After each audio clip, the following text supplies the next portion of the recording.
본당에 들어오지 못하고 다른 예배 처소에서 예배드리고 있는 분들까지, 또 실황중계로 이곳에 부득불 오지 못하고 예배드린 모든 분들에게 부활의 승리가 있기를 주의 이름으로 축복을 합니다. 복병처럼 나타난 이 코로나 바이러스로 인해서 갑자기 신앙의 생태계가 파괴되고 예배의 문이 닫히는 뜻밖의 현실 속에서 교회들은 어느 해보다 사순절이 긴 날들이었습니다.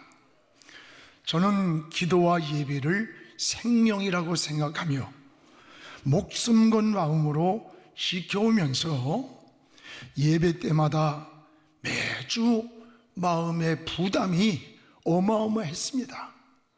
정부의 수칙을 철저히 지키려고 노력을 하면서 하나님 앞에서 예배의 제단만큼은 결코 무너지지 않게 해달라고 엎드려 기도하다가 한없이 울기도 많이 했어요. 사순절 동안에 가슴 뭉클한 사연들이 많습니다. 교사들이 학생들을 생각하면서 40일 동안 사슬 금식 기도를 하고, 우리 청년들, 장로님들, 권사님들, 안수집사님들, 여러 목자들 각기 한 끼씩 금식을 40일 동안 하면서 기도의 끈을 놓지 않았습니다.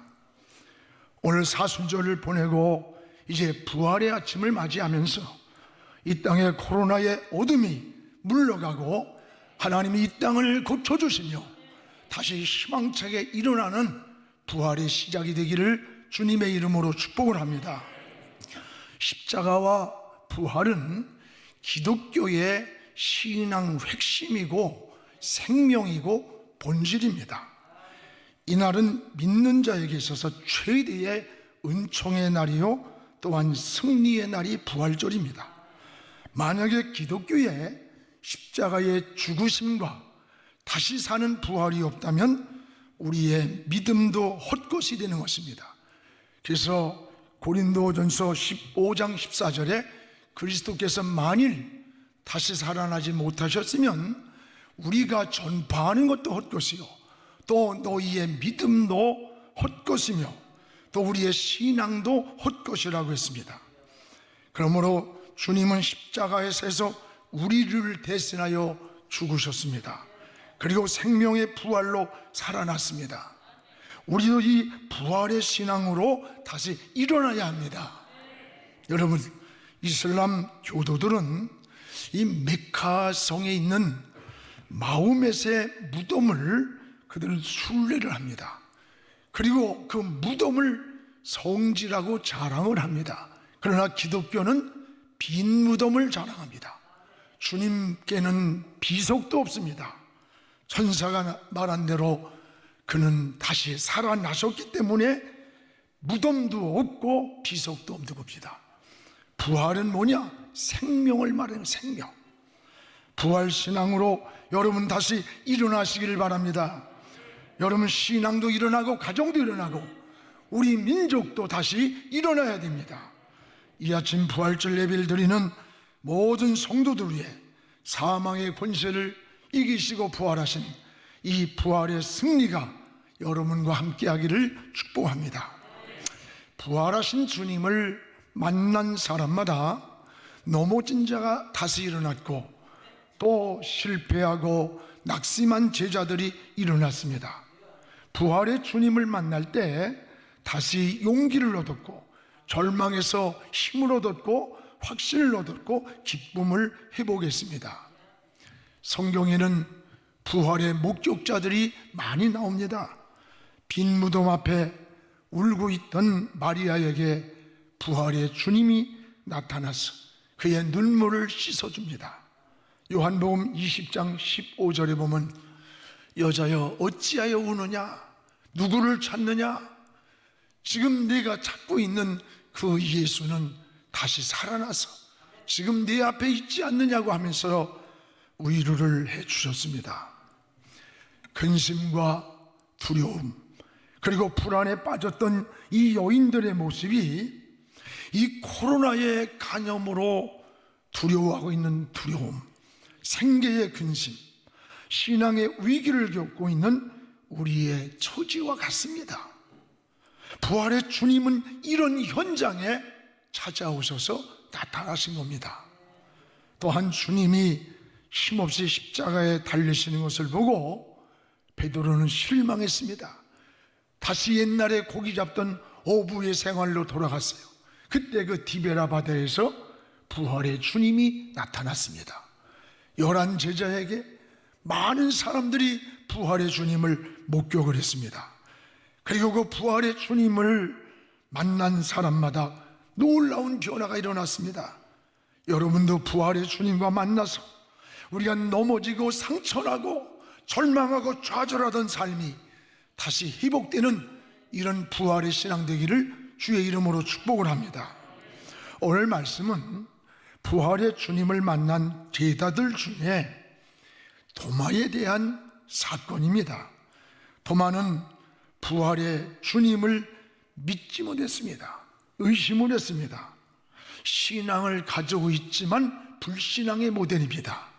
이런 도마가 부활의 주님을 만난 후에 어떠한 사람이 되었는가 라고 하는 것을 볼 수 있습니다. 무엇보다 부활의 주님을 만난 도마는, 따라합시다, 평안을 얻었다. 평안을 얻었습니다. 우리 26절을 같이 읽겠습니다. 8회를 지나서 제자들이 다시 집 안에 있을 때에 도마도 함께 있고 문들이 닫혔는데 예수께서 오사 가운데 서서 이르시되 너희에게 평강이 있을지어다. 너희에게 평강이 있을지어다. 부활하신 주님은 두려워 떨고 있는 제자들에게 나타났습니다. 그리고 제일 먼저 너희에게 평강이 있을지어다 라고 말씀했습니다. 그토록 믿었던 예수님이 너무 힘없이 십자가를 졌습니다. 그리고 지금 이들이 머물고 있는 예루살렘에는 핍박과 협박과 위험이 어둠처럼 밀려오는 불안한 환경이었습니다. 그때 바로 희망을 잃은 제자들에게 부활의 주님이 나타나셔서 가장 먼저 주신 것이 뭐냐? 평안이었습니다. 여러분, 너희에게 평안이 있을지어다 라고 말씀했습니다. 여러분, 불안할 때, 두려울 때 그런 사람에게 가장 필요한 게 뭘까요? 평안입니다. 오늘 그렇습니다. 여기에 바로 도마도 함께 있었습니다. 사람은 세상을 살면서 2가지 평안이 있어야 합니다. 하나는 영적인 평안입니다. 부활의 주님이 주시는 평안은 모든 두려움을 없애는 영혼의 평안입니다. 이 평안은 환경에서 일시적으로 왔다가 사라지는 그런 평안이 아닙니다. 하늘 위에서 부활의 주님이 주시는 참 평안이라고 했습니다. 이 놀라운 평안은 부활하신 주님만이 주시는 최대의 선물입니다. 또 하나는 우리 마음의 평안입니다. 세상에 살면서 좋은 환경, 많은 소유를 가지고 있음에도 불구하고 평안이 없는 사람, 평안이 없는 가정 많습니다. 특히 마음에 평안이 없는 사람의 얼굴을 보세요. 저는 이게 목회를 하다 보니까 사람들을 만나면 얼굴을 자세히 봅니다. 여러분, 그래서 얼굴을 보면 그 사람이 행복한 사람인지, 지금 문제가 있는지, 실패를 했는지, 근심이 있는지 그 얼굴에서 나타나게 돼요. 그래서 링컨은 사람이 나이가 40세가 되면 자기 얼굴에 책임을 져야 된다라고 했어요. 40세 이전에는 부모로부터 받은 DNA에 의한 얼굴이랍니다. 그러나 40을 넘어가면 인생을 어떻게 살았는지, 거칠게 살았는지, 바로 살았는지, 악하게 살았는지 그 얼굴에서 살아온 인생의 모습이 나타난다는 거예요. 그렇습니다. 링컨이 대통령이 되었을 때 그 친한 친구가 믿을 만한 사람이라고 추천을 했습니다. 그런데 링컨은 그 사람을 거절했습니다. 이유는 그 사람의 얼굴에서 진실함이 보이지 않는다. 친구가 추천을 해줬지만 그 사람의 얼굴에는 진실함이 보이지 않는다는 거예요. 그렇습니다. 여러분, TV에 가끔 이 흉악범들이 나와요. 얼굴이 참 화려하고 잘생기고 그럴 수 있지만은 자세히 보면 그 눈에, 그 얼굴에 잔인성이 나타나는 걸 보게 돼요. 세상을 탐욕스럽게 산 사람은 깨끗한 얼굴이 없어져요. 추한 얼굴로 변해버리는 거예요. 그래서 사랑하는 여러분, 여러분 모습은 어떻습니까? 거울을 보면서 여러분이 살아온 인생을 거울에서 한번 비춰보시기 바랍니다. 하나님은 인간을 창조하실 때에 사람의 마음을 이 얼굴을 통해서 알 수 있도록 창조하셨습니다. 그래서 얼굴을 보면 마음을 알 수 있는 거예요. 평안이 없는 사람의 얼굴을 보세요. 의욕이 없어요. 여러분, 만족이 없어요. 늘 신경질적이고 불평이 많고 남의 장점보다는 약점을 말하고 남을 높여주기보다는 덜 끌어내리는 이런 부정적인 인생을 살아가요. 왜 그렇습니까? 자신의 마음에 평안이 없어서 그래요. 매사가 가정에서도 사회에서도 어디 가나 이런 삶을 사는 거예요. 또 이런 마음에 두려움이 있는 사람의 얼굴을 보면 여러분, 그 얼굴에서 불안이 나타나요. 근심이 있는 사람은 근심이 나타나요. 누가 행복한 사람이냐고 묻는다면 여러 가지로 대답할 거예요. 가난한 사람은 돈이고, 공부할 기회를 놓친 사람은 지식일 것이고, 억울함을 당한 사람은 권력이고, 여러분, 병든 사람은 건강이라고 말할 거예요. 물론 우리가 세상 사는 동안에 다 필요한 거예요. 그러나 이런 것들을 소유하고도 우리 마음속에 평안이 없어서 잠 못 이룰 만큼 근심, 걱정, 불안, 불면증에 시달릴 정도라면 그 소유가 무슨 행복이 되겠어요? 진정한 행복은 소유에 있는 게 아니라 우리 마음이 있음을 깨달아야 돼요. 여러분, 예수 믿고 가장 먼저 받은 은혜가 뭡니까?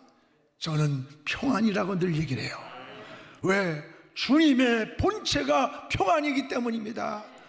요한복음 14장 27절에 내가 너희에게 평안을 끼치노니 나의 평안을 너희에게 주노라. 주님의 본체이신 평안을 우리에게 주신다는 거예요.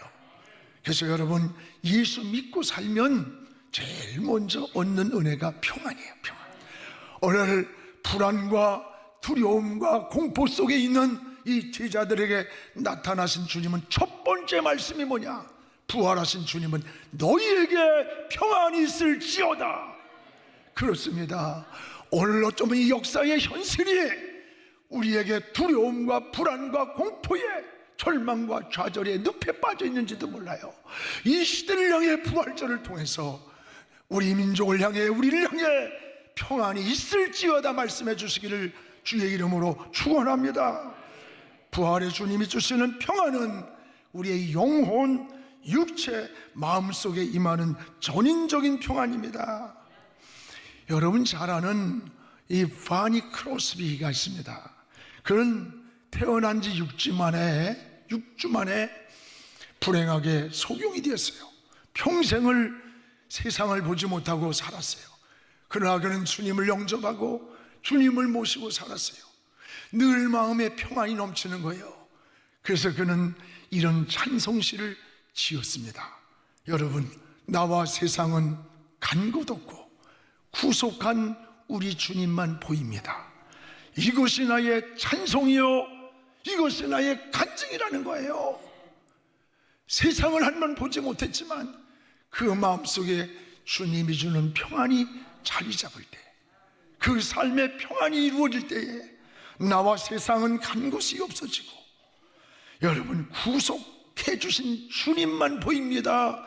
이것이 나의 간증이요, 이것이 나의 찬송이라는 거예요. 이게 진정한 은혜 받은 자의 모습 아닙니까? 이게 은혜를 경험한 자의 모습 아니에요? 이 세상 사람들이 알지 못하는 그리스도인들이 누리는 이 안식 아닙니까? 여러분, 불안과 두려움과 어둠이 몰아치는 이 세상에서도 저 하늘 위에서 내려오는 부활의 주님이 주시는 이 평안, 여러분도 이 부활신앙으로 승리하기를 주님의 이름으로 축복합니다. 또 하나는 이 부활의 주님을 만난 도마는, 따라합시다, 모든 의심이 사라졌다. 여러분, 모든 의심이 사라진 거예요. 27절을 우리 같이 읽겠습니다. 도마에게 이르시되 네 손가락을 이리 내밀어 내 손을 보고 네 손을 내밀어 내 옆구리에 넣어보라. 그리하여 믿음 없는 자가 되지 말고 믿는 자가 되라. 부활의 주님을 만난 도마의 모습을 보세요. 도마는 예수님의 제자입니다. 그는 예수님이 십자가에서 못 박히는 그 현장을 그 자리에 있었어요. 그런데 부활한 그 자리에는 없었어요. 제자들이 야 살아났다 주님이, 그러니까 아니야, 난 못 믿어, 난 못 믿어. 그분이 내 십자가에 지는 걸 내가 봤어. 그분이 못 박히고 가시관을 쓰는 걸 내가 봤는데 어떻게 살아났단 말이야. 마음속에서 의심으로 꽉 차 있는 거예요. 이런 도마에게 부활의 주님이 그 앞에 나타난 거예요. 나타나서 뭐라고 하시냐? 25절 말씀에 다른 제자들이 그에게 이르되 우리가 주를 보았노라 하니 도마가 이르되 내가 그의 손에 못자국을 보며 내 손가락을 그 못자국에 넣으며 내 손을 그 옆구리에 넣어보지 않고는 나는 믿을 수 없어, 믿을 수 없어. 의심으로 꽉 차 있는 거예요. 오늘 여러분, 그 현장에 부활의 주님이 나타났어요. 그리고 도마를 향해 내 옆구리에 손을 넣어봐라. 내 못자국 난 손을 만져봐라. 너는 이게 보고 믿느냐? 보지 않고 믿는 게 더 큰 믿음이고 복 있는 자다. 그때의 도마의 마음속에 있던 의심이 사라진 거예요. 모든 의심을 풀어줬던 거예요. 그렇습니다. 부활의 주님을 만나면 의심이 사라집니다. 불안이 사라집니다. 어둠이 사라집니다. 여러분, 이 의심이라는 게 얼마나 무서운 걸 알아야 돼요. 이 마귀가 사용하는 무기 중 가장 큰 무기가 의심이랍니다. 여러분, 의심은 가정을 파괴하고 이웃과 영혼을 파괴하는 거예요. 의심하면서 기도한다면 어떻게 하나님이 그 기도를 들으시겠어요? 여러분, 믿음 생활을, 하나님과의 관계를 의심한다면 어떻게 하나님과 바른 관계 속에 이루어지겠습니까? 의심은 모든 관계를 파괴시키는 거예요. 믿음을 잃어버릴 때에 무서운 불신의 삶으로 우리가 자꾸 막 함몰된다는 걸 알아야 돼요. 사회도 서로 신뢰하지 못하고 불신하며 산다면 이 사회는 파괴되고 마는 거예요. 불행해지는 거예요. 신앙도 마찬가지입니다. 하나님과의 관계도 의심이 있다면 어떤 하나님과의 교제, 응답, 평안, 축복 기대할 수가 없는 거예요. 의심은 모든 관계를 이게 뒤틀어 놓는 거예요. 이런 의심으로 꽉 차 있는 도마의 마음속에도 부활하신 주님이 만날 때에 의심을 풀어주었습니다. 그리고 믿음과 확신과 평안을 주었던 거예요. 사랑하는 여러분, 여러분 마음속에 불신이 자리 잡고 있습니까? 여러분 가정에서도 부부간을 서로 의심하고, 여러분이 살아가면서 가족관계에서도 불신관계 있습니까? 이웃과 불신관계 있습니까? 지금 이 사회, 우리 민족의 가장 큰 문제가 뭡니까? 치유되고 통합되고 하나보다는 갈등과 분열과 서로의 불신이에요. 굉장히 무서운 겁니다. 이거 치유돼야 돼요. 오늘 여러분, 이건 무서운 것이고 마귀에게 속는 거예요. 신앙으로 보면 부활의 주님을 만난 도마처럼 우리 마음에도 가정에도 여러분의 삶의 현장에도 의심이 사라지고 확신과 믿음으로 변화되기를 주의 이름으로 축원합니다. 더하나 부활의 주님을 목격한 이 도마는, 따라합시다, 확실한 신앙, 확실한 신앙을 고백했습니다. 우리 28절을 같이 읽겠습니다. 도마가 대답하여 이르되 나의 주님이시요 나의 하나님이다. 오늘부터 도마는 십자가에서 주님이 죽으시는 것을 목격한 사람이에요. 죽음까지. 그리고 다른 사람이 살아났다고 제자들이 말할 때 믿을 수가 없었어요. 그때 부활의 주님이 나타나서 손을 만져봐라, 못자국난 내 창을 받은 옆구리에 손을 넣어보라고 할 때에, 그때 그 부활의 주님을 만난 유다는 그의 주님 앞에 무릎 꿇고 고백하는 거예요. 주님, 당신 나의 주입니다. 당신은 나의 하나님입니다. 이 믿음을 고백했던 거예요. 사랑하는 여러분, 도마는 신앙을 가지고 있지만 불신앙이에요. 오늘 많은 사람들이 이 도마와 같은 신앙에 우리가 머물러 있다는 것을 기억해야 돼요. 그러나 신앙에는 확신이 있어야 됩니다. 여러분, 구원의 확신, 믿음의 확신, 응답의 확신, 저 천국의 확신이 있어야 되는 거예요. 확신은 부활의 주님을 만날 때 옵니다. 불확실하게 여러분 의심하던 도마가 부활의 주님을 만나고 첫 고백이에요. 여러분, 나의 주입니다. 당신은 나의 주인입니다. 당신은 나의 하나님이십니다. 확실한 고백이에요. 믿음은 바로 확신입니다. 확신이 없이 여러분 주님을 따를 수 없고, 확신이 없이 주님께 인생을 맡길 수가 없어요. 여러분, 상대를 내가 모르는데 어떻게 내 인생을 맡기겠어요? 주님을 확실히 믿지 못하는데 어떻게 내 인생을 맡기고 살 수 있겠어요? 오늘 확신 있는 믿음으로 하나님을 잘 섬기는 그런 신앙 되기를 축복합니다. 또한 주님은 보지 못하고 믿는 자가 더 복되다는 거예요. 29절 우리 같이 읽겠습니다. 예수께서 이르시되 너는 나를 본고로 믿느냐? 보지 못하고 믿는 자들은 복되도다 하시니라. 도마가 손을 넣어봐야, 만져봐야 나는 믿을 수 있다고 할 때에 확인을 시키면서 주님이 하신 말씀이에요. 야, 본고로 믿느냐? 보지 못하고 믿는 게 이게 큰 믿음이고 복된 믿음이다 그랬어요. 그렇습니다. 여러분, 바른 신앙이 뭔 줄 압니까? 이걸 기억하세요. 성경 말씀을 믿는 것이 하나님을 믿는 겁니다. 여러분, 말씀을 보는 것이 하나님을 보는 거예요. 하나님 말씀을 지금 듣는 것이 하나님의 음성을 듣는 거예요. 이게 신앙입니다. 말씀을 믿는 것이 하나님을 믿는 거예요. 말씀을 보고 있는 것이 하나님을 보고 있는 거예요. 말씀을 들을 때 하나님의 음성을 듣고 있는 거예요. 사랑하는 여러분, 우리는 예배도 우리가 하나님께 영이신 하나님께 믿음으로 그래서 드려야 돼요. 믿음으로. 여러분, 그래서 기도도 헌신도 충성도 보이지 않는 하나님께 드리는 거예요. 하나님의 말씀을 확신하면서 이런 믿음으로 승리하는 여러분 되기를 축복합니다. 사랑하는 우리 성도 여러분, 사순절 동안 참 긴 터널을 빠져왔습니다. 예배 때마다 가슴을 졸이고 참으로 하나님 앞에 많이 울었습니다. 많이 울었습니다. 많은 눈물을 흘리면서 지도자가 된다는 거룩한 고통과 압박감과 이런 고통 속에서 믿음을 지키고, 그래도 하나님 앞에 서는 날, 너 그때 역사의 현장에서 예배만큼은 무너뜨리지 않았노라고 하는 그런 예배를 생명이라 생각하고 여기까지 온 거예요. 오늘 여러분, 하나님 은혜였습니다.